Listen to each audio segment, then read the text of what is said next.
Vamos lá, título da lição e verso, quem me ajuda?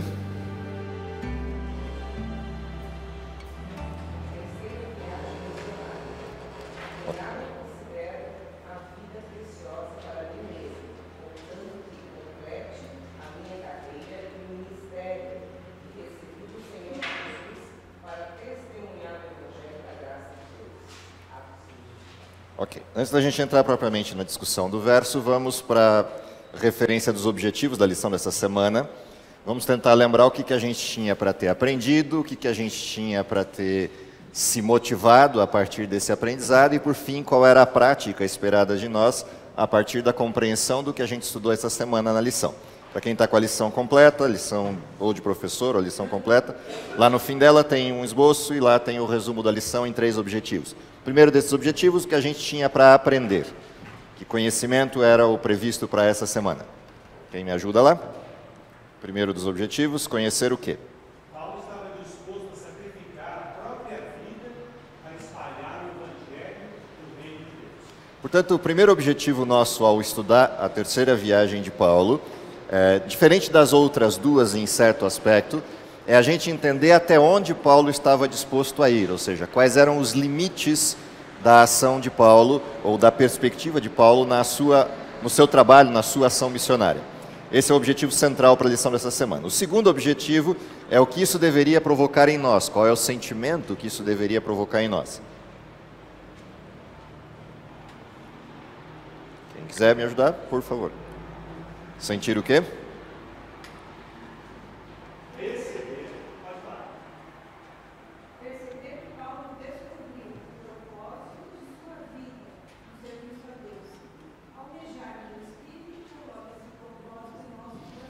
Duas coisas interessantes nesse objetivo.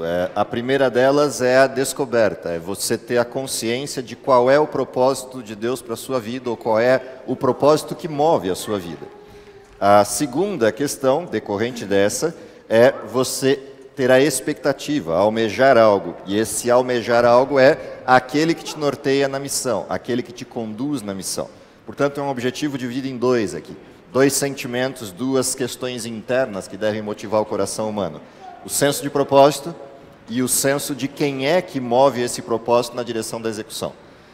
Uma vez que a gente entenda isso e isso seja a nossa motivação, qual é a prática? O que deve resultar disso? Terceiro objetivo.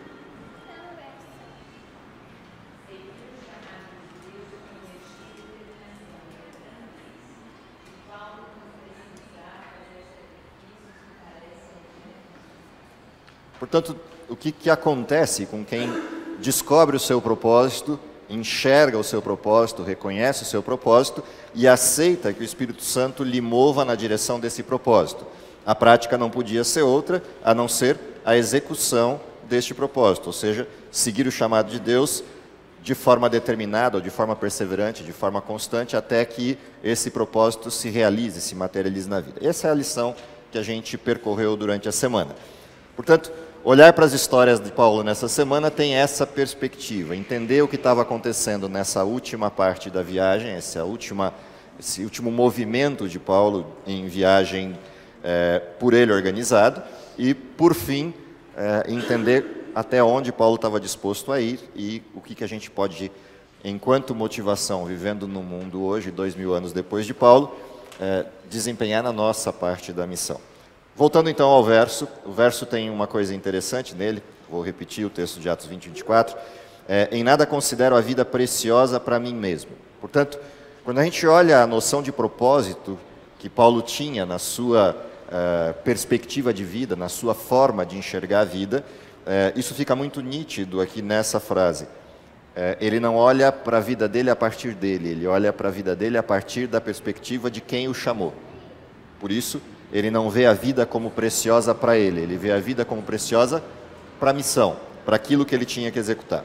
Na sequência disso, contanto que complete a minha carreira e o ministério que recebi do Senhor Jesus para testemunhar o Evangelho da Graça. Quando Paulo olha essa segunda parte da frase, o que ele está dizendo?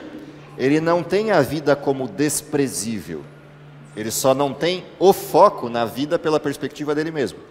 Ele tem uma missão, ele recebeu uma missão, recebeu um chamado, uma incumbência, e para ele toda a noção que ele tem de vida é completar essa missão. Enquanto ele não chegar no ponto último dessa missão, a vida para ele não fez o sentido pleno. Então, ele vive a vida pautado nesse alvo final, nesse lugar final. O curioso é que Paulo não sabe qual é esse lugar final. Ele só sabe qual é a missão. A missão é pregar o Evangelho. Mas ele não sabe quando isso termina e não tem como saber quando isso termina. Portanto, qual é a missão de Paulo? Pregar o Evangelho enquanto ele estiver vivo. É a única perspectiva que ele tem de término da missão. Ou se acontecer algo antes disso, Cristo voltar para buscar os seus. O que chegar primeiro? Essa passa a ser a motivação de Paulo. Enquanto ele estiver vivo e Cristo não voltou, a única coisa que ele pode fazer é pregar.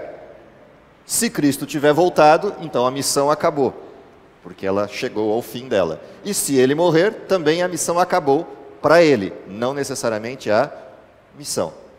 Aí a gente entende algumas frases de Paulo, quando ele compara, por exemplo, a morte e a vida, e coloca na perspectiva do que é lucro e do que é ganho, essas duas questões. Dizer que o morrer é lucro só existe nesta perspectiva como sendo algo não insano. Qualquer outra perspectiva de desejar morrer seria insanidade mental. Portanto, Paulo tem muito claro, a sua missão termina numa dessas duas condições. Se a vida dele acabar, portanto, não tem mais como executar a missão, ou se Cristo voltar, o que chegar primeiro. Essa é a motivação central de Paulo que decorre desse verso. Está com a mão levantada ou só balançando o óculos? Ok. Paulo não tinha noção clara de que quando ele avançasse mais tipo Jerusalém, fosse pregar o Evangelho, ele estaria com risco de vida claro? Sim, tinha muito claro isso. Por isso ele emite essa frase no fim do texto de Atos 20. Aí eu pergunto, dentro da nossa visão do mundo que vivemos hoje, quando a gente nota que há um risco de vida se eu resolver o pregador do Evangelho, minha melhor boa vontade, falar, eu vou instituir a igreja que vou a fazer, pegar, instituir uma igreja, eu estou sabendo que eu vou ficar exposto. Você está sabendo que o risco existe, não que você vai ficar sem pescoço. Ok? Que o risco existe e você sabe. Qual é a diferença? É que Paulo tem uma coisa, e por isso eu dividi e evidenciei o objetivo 2, que é aquele de sentimento, em duas questões. O primeiro é a percepção clara, ou seja, você ter a percepção clara de qual é o seu propósito na pregação na pregação do Evangelho. Isso faz parte da motivação. Mas a segunda coisa que acompanha essa, para não ser insano, é almejar que o Espírito Santo é quem te guie na missão. Isso Paulo tinha muito claro. Quantas vezes, na lição da semana passada, Paulo quis ir a uma região e não foi permitido que ele fosse? E ele descreve isso, Lucas retrata isso, no relatório que faz em Atos. Ele tentou ir e o Espírito o impediu. Ele tentou de novo e o Espírito Santo o impediu. Por uma outra direção. Tentou uma terceira direção e o Espírito Santo continuou impedindo. Só sobrou Trode. E ele foi para Trode. Ou seja, tentou para um lado, não deu. Tentou para o outro, não deu. Tentou para o outro, não deu. Só sobrou uma direção. Percebe? Ele havia planejado a viagem, ele havia desenhado a viagem, tinha os recursos para a viagem. E o Espírito o movia na direção de algo que ele não teria os recursos para a viagem. Porque ir até a Macedônia era impensável com os recursos que ele tinha. Tanto é que ele chega à Macedônia e a primeira coisa que ele precisa fazer é trabalhar. Porque o dinheiro acabou. Então, é interessante observar isso em Paulo. Ele tem claro os riscos. Tem todos eles bem delineados. Paulo não era um sujeito qualquer. Ele era um sujeito que conseguia fazer todas as ligações, né? Connect the dots, todos eles estavam lá ligadinhos. Todas as estruturas estavam bem feitas para Paulo. O que Paulo tinha certeza é que quem guiava se ele podia chegar a um determinado lugar ou não era o Espírito. Portanto, se era para Jerusalém que ele tinha que ir, ele só iria para Jerusalém em que condições? Exatamente. Isso estava claro para ele. Portanto, para ele viver ou morrer, tem essa perspectiva. Por uma é ganho, por outra é lucro. Porque se for para cá e morrer, a missão acabou. Desde agora, prêmio da soberana vocação me está guardado. Se eu estiver vivo, é porque a missão não acabou e eu tenho que pregar. Portanto, continua sendo ganho. É assim que Paulo vivia. Por isso, ele não era louco, ele sabia dos riscos. E não era um sujeito arrogante de querer correr o risco à toa, não. Ele colocava nas mãos de Deus e falou, é para cá que o coração me diz para ir, mas o Senhor fecha as portas se não for para ir. Mas se for, é para lá que eu vou. E assim ele tocava a missão. Chamado e realização do chamado. É o mundo inteiro. Sim. O mesmo desenho. Igualzinho. Não muda absolutamente nada, é o mesmo desenho.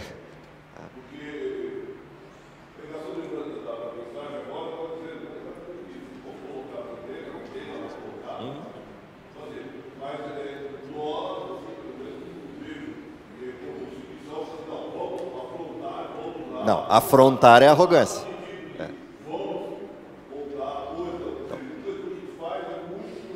Todos os lugares do mundo onde estão abertas possibilidades de se ter missionários, em todos eles existem missionários. Só não tem missionários onde o governo impede a entrada. Aí não dá para pôr. No caso específico, Coreia do Norte, ele se tornou o maior desafio do mundo por causa disso, porque lá, de fato, é proibido entrar. Aí já não é uma questão de você pôr ou não pôr um missionário, não tem como pôr, pelo menos não tinha até 2 meses atrás. Okay? De 2 meses atrás para cá, a Coreia do Norte começa a se redesenhar com essa possibilidade de chegar. Tudo indica que dentro de mais alguns meses, a Coreia do Norte comece a ter possibilidade de integração com o mundo ocidental em algumas das bases. Não foi muito diferente na Rússia. Na China. Primeiro caem as barreiras da igreja, depois caem as outras barreiras que são as barreiras comerciais. A igreja, o missionário, quando a gente chegava na China, na Rússia, existia uma igreja ativa. Sim. Isso é a antena. A igreja está lá. Quando chegarem os pregadores, eles só vão encontrar quem é que ouviu. E aí as histórias explodem, como explodiram na Rússia, como explodiram na China. Ou seja, já existiam pessoas crendo e vivendo do que sabiam. Os missionários só encontraram o resultado da missão invisível. Não foi muito diferente na África também, em vários lugares que antecederam a chegada dos missionários. A mensagem chegou primeiro que os missionários. Isso é parte de como Deus age no mundo. Paulo tinha isso claro. Essa é a coisa interessante da forma como Paulo vê essa questão da missão. Quais são os lugares por onde Paulo passa nessa terceira viagem? As 2 primeiras partes da lição abordam Paulo em Éfeso. E Paulo em Éfeso tem 2 aspectos interessantes aqui, paralelos à questão da discussão central da missão. A primeira dessas discussões interessantes na igreja de Éfeso é a questão de diferenciação entre o evangelho que chegou antes, que é o evangelho de João, o anúncio de que o Messias virá, e pessoas que não sabiam que o Messias estava. Só tinham a perspectiva de João, o Messias virá. Ou pessoas que tinham a perspectiva do Messias, até conheceram o Messias, mas não viram o fim da história. Portanto, não sabem como acabou a missão de Cristo. Ou seja, conheciam a promessa do Messias, até encontraram com Jesus, mas não assistiram à cruz. Portanto, não sabiam como o processo havia acabado. E não sabia como havia continuado. Essas 2 coisas aparecem nessa visita a Éfeso. Há uma segunda coisa que aparece em paralelo, que é essa questão do batismo de João e o batismo de Pentecostes. E ela é interessante de observar no mundo que a gente vive hoje, pela distorção que isso tem no mundo evangélico de hoje, no mundo pentecostal de hoje. Quando Paulo aborda esses membros novos da igreja que vieram por outra porta que não a pregação dos apóstolos pós-Pentecostes, em todos esses lugares, Paulo parece evidenciar a diferença entre o batismo de João e o batismo pós-Pentecostes. A tendência da maior parte do mundo evangélico atual é concentrar-se de que a única forma de demonstrar que o batismo acontece é se a manifestação do dom que Paulo acompanhou durante essa fase inicial se der na igreja cristã. E aí, curioso, porque isso é a marca central do pentecostalismo moderno. É disso que trata a discussão de Paulo. Há uma visão superficial desses textos, principalmente em Atos, que às vezes leva as pessoas a esse tipo de compreensão, a esse tipo de equívoco. E eu queria trazer um pedaço disso, embora não seja o ponto central da lição, mas é pertinente ao mundo que a gente vive hoje, 2000 anos depois dessa história. Uma coisa importante na forma como Paulo aborda a questão do batismo de João e o diferencia do batismo apostólico, entre aspas, a palavra apostólico numa invenção só para ilustrar. O que é o batismo de João? O batismo de João é um chamado a um povo específico. O batismo de João e a forma como João apresentava o evangelho não era ao mundo, era a judeus. João é o sujeito que vem demonstrar de forma clara o último chamado de Deus ao seu povo e um aviso de que o Messias veio, de que o Messias está. Portanto, ou aquele povo se converte e aceita o Messias, ou aquele povo rejeita em definitivo o Messias e a missão se transfere em definitivo para um outro foco. Acaba a nação, começa o evangelho ao mundo. É disso que se trata o chamado de João. João chama o povo de Israel ao arrependimento. João não chama o mundo ao arrependimento. João chama Israel. Portanto, há uma mensagem bastante específica em João. E ao chamar o povo de Israel ao arrependimento e à aceitação do Messias que chegou, ele estabelece um marco dessa transição. E esse marco é curioso porque ele aparece como batismo, mas ele não exclui a circuncisão. Isso é muito nítido em João.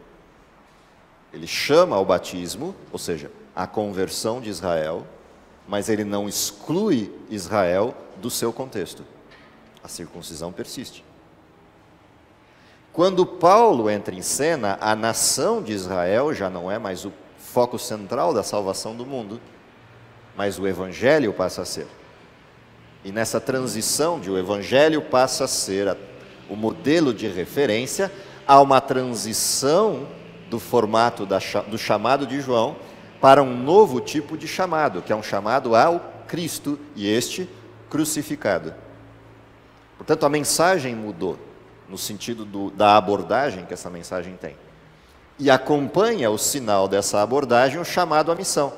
Ide por todo o mundo, fazei discípulos, batizando-os em nome do Pai e do Filho, portanto é o batismo de João, neste aspecto do sinal, mas ensinando-os a guardar toda a verdade. A mensagem aumentou de tamanho e já não é mais a mensagem para a nação hebraica. A mensagem agora é muito mais ampla, que é a mensagem evangélica. Essa transição é marcada com um poder para o chamado, que é o início do livro de Atos. Aguardem a manifestação do Espírito Santo para que ele os empodere a esta nova missão, porque agora, em vez de vocês receberem os povos na sua terra, vocês vão invadir a terra desses povos pregando o Evangelho. E, portanto, é necessário poder, o que responde à sua dúvida, à sua questão. Ou seja, o Espírito Santo é a manifestação de um poder para esta pregação e não a demonstração de um batismo. Aqui está a inversão do modelo sutil que as pessoas fazem ao ler o texto, principalmente esse texto aqui da igreja de Éfeso. O batismo do Espírito Santo, que Paulo apresenta, não é a delimitação de que o sujeito se converteu, é a delimitação de poder para o sujeito executar a missão. Aqui está a diferença. Porque convertidos, os sujeitos que receberam o Espírito já estavam. Portanto, o batismo do Espírito Santo não é uma demonstração de conversão, mas uma referência de poder. Para os judeus, o batismo do Espírito Santo era uma demonstração de que gentios também eram aceitos. Portanto, não é uma demonstração de salvação o batismo do Espírito Santo. E esse é um equívoco bastante considerável no mundo atual. Uma outra coisa interessante é que é o mesmo Espírito que se manifestou em Atos 2. Não é qualquer manifestação. Portanto, quando o texto diz que começaram a falar em línguas, a gente nunca pode esquecer onde a história começou. Para que eu soubesse que era o mesmo dom, as línguas tinham que ser as mesmas. E está a listinha lá em Atos, no início do livro. Portanto, havia uma motivação para este dom, que era a capacidade dessas pessoas poderem ser chamadas a pregar em qualquer parte da terra, em qualquer lugar do mundo. Ou seja, se eu estou aqui e acabei de receber o dom, e eu recebo junto com um dom um chamado para a missão, e o chamado para a missão é: vai para a Mongólia. Para que servir o dom? No pacotinho do meu dom vinha o quê? Entre aspas, a língua mongole, a língua mongol. Se eu recebi o chamado para ir para a Arábia, o que vinha junto no pacote? O árabe. Se eu recebia o dom para ir, o chamado para ir à China, o que vinha no pacote? O mandarim. Ou seja, a manifestação do Espírito Santo era a capacitação para executar uma missão naquilo que eu não estava preparado. A parte que eu não estava preparado é falar a língua. Lembrando que, diferente da situação atual, em que você tem uma escola de língua em qualquer esquina, para aprender a língua de para onde você vai, escola de missões em qualquer canto, para você aprender como é a cultura, naquela época você só tinha uma coisa: um chamado e uma missão. A capacitação era externa. Era um presente de Deus para a velocidade necessária da expansão da missão. Hoje eu não preciso disso. Hoje, para eu mandar um missionário para qualquer lugar do mundo, eu interno esse missionário num curso de imersão de 5 a 6 meses e ele está pronto. Não era o caso naquela época. Seria impossível fazer isso. O Evangelho não teria atingido as proporções que atingiu. Portanto, é interessante observar isso. A manifestação do Espírito Santo é a capacitação para a missão, e não a demonstração de que eu fui salvo. Embora ele até servisse a esse efeito para os judeus entenderem que gentios tinham sido aceitos. Dentro desse contexto, o que vai acontecendo conforme Paulo vai pregando a mensagem? O de sempre. Encontra lugares amenos, onde a mensagem é recebida, mas encontra também oposição. E essa não foi uma coisa pouco usual na mensagem de Paulo. Seja pela sua forma contundente de pregar, seja pela abrangência da missão, mas o fato é que em todos os lugares Paulo enfrentou algum tipo de resistência ou algum tipo de distorção. Uma coisa ou outra. Ainda olhando para Éfeso, acontece uma coisa bastante peculiar, que também é presente no mundo evangélico atual, que é a questão dos milagres. E aqui isso muito mais nítido do que nos outros 2 textos das viagens que observamos. A ponto de você ter, inclusive, sendo formatadas questões que poderiam dar alusão a crendices e lendas. Tanto quanto Cristo e a mulher hemorrágica, que é uma das coisas que está ilustrada aqui na lição da Escola Sabatina essa semana, de ela tocar e de Cristo sair poder, a ponto de Jesus parar a multidão e falar: para, que aconteceu alguma coisa diferente aqui na estrada. Com Paulo, isso vai ao limite de as pessoas tocarem peças deles, lenços, etc., e vão sendo curadas. A pergunta é: por que Deus vai a esse limite para a conversão dessas pessoas? Deus não sabia que isso ia provocar no século XX, no século XXI, distorções a ponto disso se tornar o centro da mensagem e não a mensagem? Sim, Deus sabia. Mas se sabia, por que fez? Uma coisa curiosa sobre a forma como Deus age é: Deus não impõe limites à insanidade da escolha humana. E entendam o que eu estou falando dentro de 500 aspas. Deus não põe limite. Não é porque alguém no futuro vai distorcer a forma como Deus age, que Deus deixa de agir. Não é porque o ser humano é maluco e muda as coisas que Deus faz em mentiras, que Deus deixa de fazê-las. Isso é importante observar. Aquelas pessoas não tinham em que se apegar para crer. Viviam imersas dentro de um contexto de paganismo, de lendas, de filosofia, de pragmatismo legal do Império Romano, de corrupção do Império, de um Senado que criava leis para se perpetuar no poder, de um modelo de lógica, que é a lógica do direito romano, que persiste a corrupção, seja na forma positivista dela ou nas outras distorções. Ou seja, todo o contexto conspirava contra a crença. Como que essas pessoas vão acreditar em algo? Quando a gente olha o ministério de Cristo, não é à toa que Jesus fazia os milagres que fazia. havia a necessidade de ter um mínimo de coisas em que eu pudesse me apegar para crer. E Deus vai ao limite extremo do que a humanidade se enfiou enquanto pecado e paganismo, para pinçar dali algo possível da pessoa começar a crer. Ou seja, Deus não pede fé cega, mas tampouco deixa a gente preso no meio das filosofias ou do paganismo. Ele vai ao limite em que a humanidade se enfiou para lá pinçar pessoas sinceras. E é isso que acontece na história que a gente está vendo aqui. O que é fantástico de observar na história de Paulo. O que a humanidade faz? Pega exatamente esse contexto e essa referência e distorce. E ao distorcer essa referência, ou seja, ao migrar essa referência para uma outra abordagem, o que acontece no pacote? O que acontece no pacote é que Satanás se aproveita disso. Portanto, a gente tem um mundo hoje que tornou o milagre o centro da fé, as manifestações espiritualistas o centro da fé, e não a mensagem. E, portanto, eu me aferro aos sentimentos, ao sentimentalismo produzido por essas coisas, e não à mensagem de transformação que está no centro da, entre aspas, a palavra doutrina cristã. Por quê? Porque é exatamente essa mensagem que me obriga à transformação. Os milagres não me transformam, os milagres apenas resolvem as minhas necessidades, mas me deixam do jeito que eu estou, se eu olhar isso como centro da atenção, que é o que tem acontecido no mundo cristão moderno. Essa é uma coisa bastante peculiar da forma como o ministério de Paulo se deu e como ele se distorce 2000 anos à frente. Na carona disso, a gente volta à cidade de Troade. Essa viagem de Paulo percorre os mesmos lugares que a gente já viu, as mesmas referências que a gente já passou.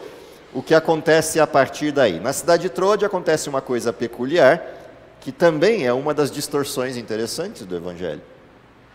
Se a gente olha a história apostólica, a gente vai ver que eles separam a atuação do ministério. Aos sábados, Paulo e os apóstolos vão às sinagogas como de costume, assim dizem os textos que retratam a ida deles às sinagogas.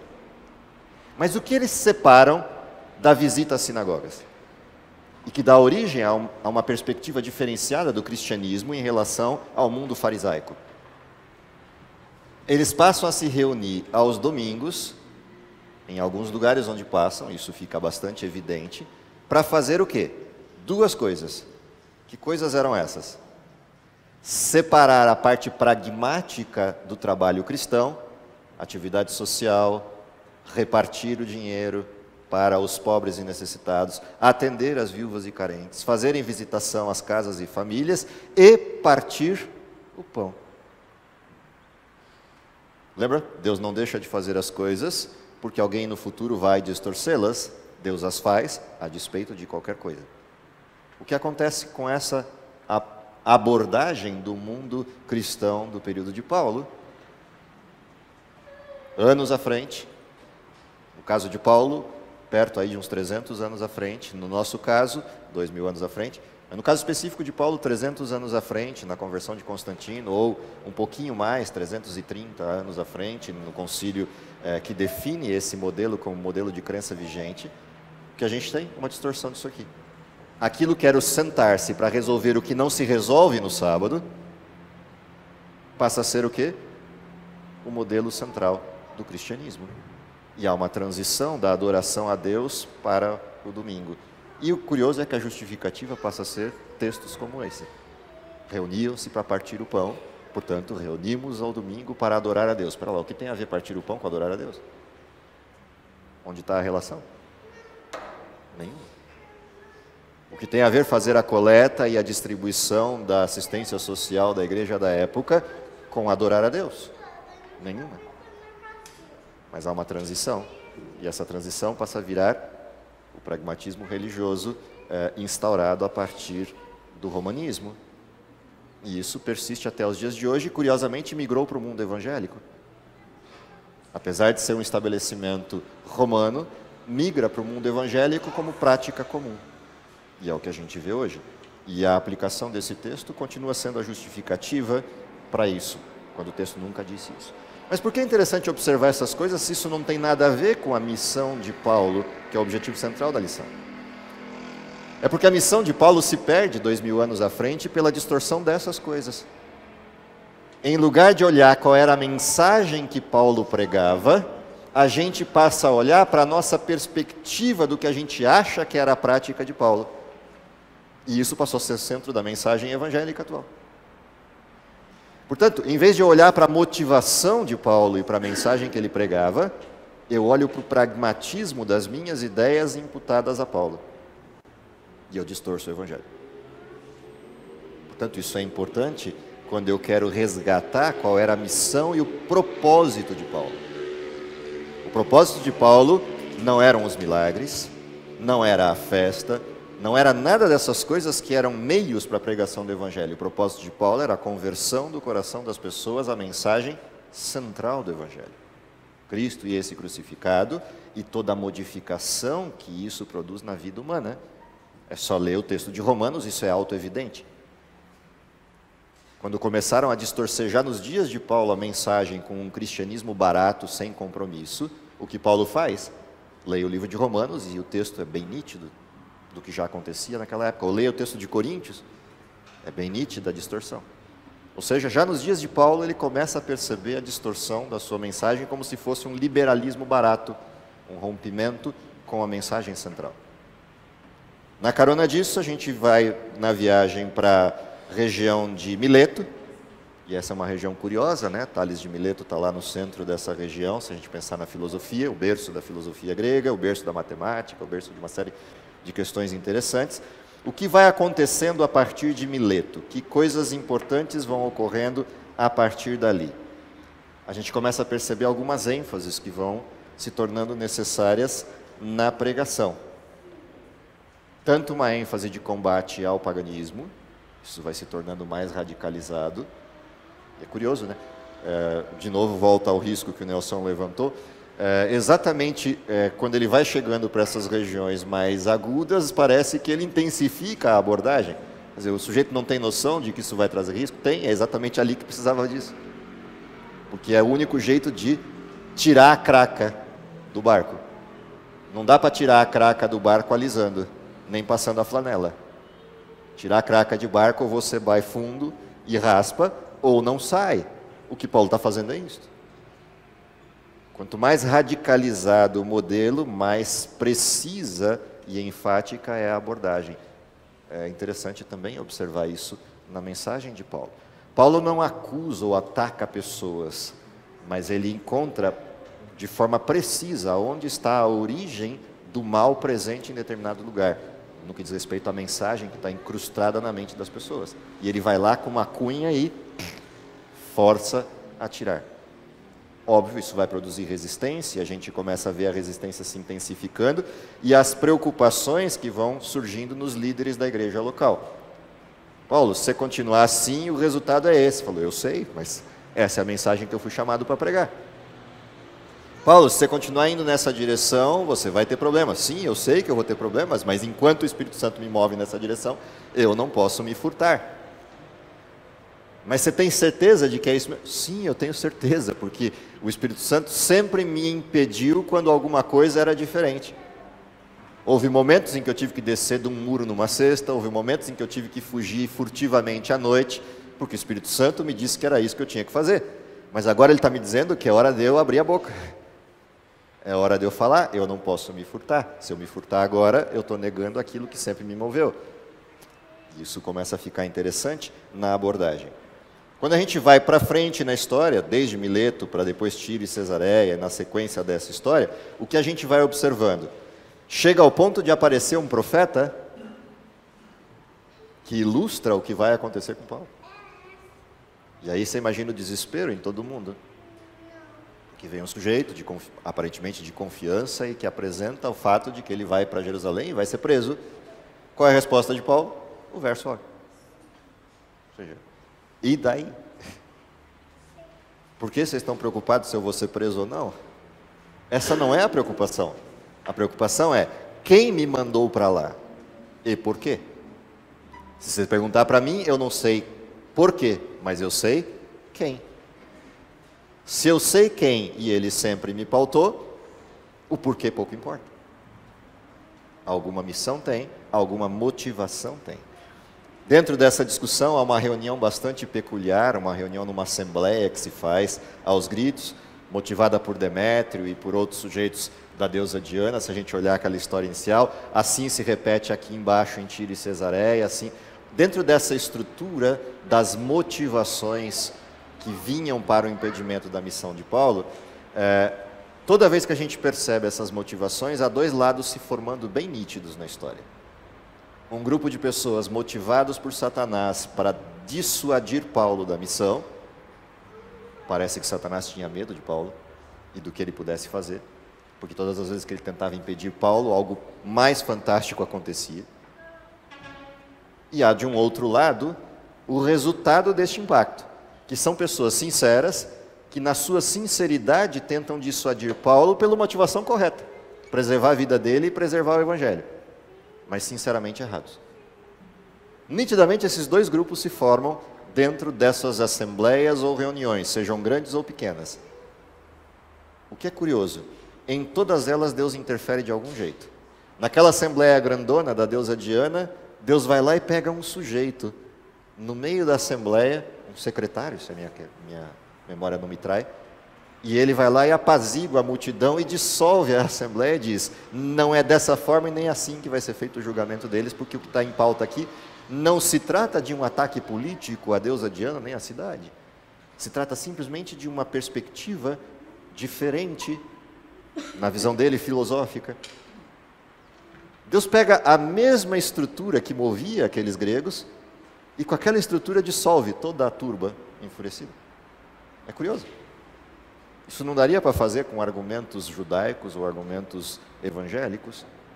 Isso só daria para fazer com o argumento certo. Ou seja, Deus vai lá e intervém para resolver cada uma dessas contas. Óbvio, a gente não vai fazer spoiler das duas histórias que vêm pela frente, a gente estuda a lição a semana que vem, mas de qualquer forma, Deus vai continuar agindo no direcionamento disso que é a expectativa desses sujeitos. Voltando aos objetivos, quais eram os objetivos de olhar para tudo isso na lição dessa semana? Número 1, entender que o que movia Paulo era o chamado. Isso era muito claro para ele. Portanto, a descoberta nossa é entender qual é o nosso chamado. Desde o chamado geral, está lá na carta de Pedro, no capítulo 3, se a gente olhar lá no final: enquanto eu aguardo Cristo que parece ter retardado, o que eu faço? Apressando e aguardando a vinda deste que eu espero. Esse é o chamado geral, que é o mesmo chamado de Mateus 28. Para todos ele é igual, não tem distinção. O que falta descobrir é qual é a tua parte nesse chamado e a minha parte nesse chamado. O chamado é igual para todos, o propósito é único para todos. Não tem um segundo chamado, é só este. A forma é que é diferente para cada um. Cada um tem um talento, cada um está num lugar, cada um está numa fase da execução disto. Portanto, eu tenho duas coisas para descobrir. Uma que é auto-evidente, o chamado geral, e uma que não é auto-evidente. Depende de uma questão, que é a segunda coisa da lição dessa semana. Qual é a segunda coisa dessa semana? Se eu sei que o chamado auto-evidente é o mesmo para todos, como é que eu descubro o chamado individual? Eu vou para o segundo objetivo. Lembra do sentimento? Perceber esse propósito geral, mas buscar no mesmo espírito a resposta para o segundo, que é qual é a minha parte específica nesse propósito geral. Isso vem do Espírito Santo, não virá de outro lugar. E só vem para quem se lança na missão, não vem quando você está de braços cruzados esperando. Ou seja, você não percebe o propósito específico até que você comece a executar o propósito geral. Essa, para mim, é a grande questão em Paulo. O chamado geral para Paulo é: prega o evangelho ao mundo. Você é para mim um vaso escolhido. Ponto. Esse é o chamado geral. Qual é o chamado específico? Ele vai descobrir na missão. Ele não descobre antes. Ele fala: se é isso que é para fazer, vou começar a fazer. Aí Deus começa e vai lá e impede. Não, não é agora. Tem 3 anos para esperar. E ele vai para a escola, vai para a Espanha, vai para outros lugares, até baixar a poeira. Mas ele já começa a pregar, ou seja, ele não para o chamado geral esperando o propósito individual. Ele começa o chamado geral. Essa, para mim, é a grande questão, que está no objetivo 2, lá na motivação. Entender que tem o chamado geral, mas buscar o Espírito Santo para o chamado específico, enquanto se trabalha o geral, não esperando de braço cruzado. Aí vem o terceiro. Qual é o terceiro? O Espírito Santo vai manifestar o propósito específico e você vai descobrir na estrada o propósito específico. Ao descobrir na estrada o propósito específico, o que você faz? Executa o propósito específico. Aí vem as questões. Vai haver problemas? Sim. O terceiro objetivo deixa isso claro. Vão haver impedimentos, vão haver ataques, vão haver achaques, vão haver uma série de coisas para impedir ou dissuadir da missão específica e, consequentemente, da geral. O que se faz? Aquilo que Cristo prometeu. No mundo tereis aflições, apenas tenham bom ânimo, eu venci o mundo. Essa é a mensagem, essa é a missão. Que Deus nos abençoe, para que a gente entenda isso, aí a gente vai ter entendido o que é o verso de Paulo. Ele não é uma insanidade de um sujeito que não sabia dos riscos, ele é uma mensagem de quem, consciente dos riscos, conhece o seu Deus. Só isso. Simples assim, fácil assim, embora não seja fácil de executar, porque depende da comunhão presente e contínua com o Espírito Santo e com a sua palavra, e também da intrepidez de executar a missão, seja no nível geral ou no nível específico, enquanto estivermos aqui. Deus nos abençoe, que seja essa a nossa realidade, é o que eu espero para vocês e para mim, para a gente poder, de fato, abreviar e apressar a vinda de nosso Cristo. Vamos orar?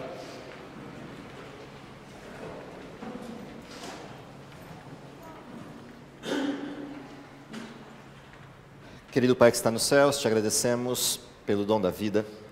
Te agradecemos porque a história de pessoas como Paulo e outros apóstolos no passado, de alguma forma, nos incentivam a olhar para o lugar certo, a entender o foco correto na missão, a nos lançarmos na missão geral, que é o chamado feito a todos, para descobrir na missão qual é o propósito específico. Dá-nos, Senhor, a intrepidez e a coragem para executar essas missões, mas principalmente a comunhão necessária com Teu Espírito e a compreensão da Tua Palavra, para que isso seja feito não por características humanas, mas principalmente pela motivação e pela moção do Espírito Santo na nossa vida. Tudo isso te pedimos, confiado nos méritos de Cristo, e é por Ele que oramos. Amém.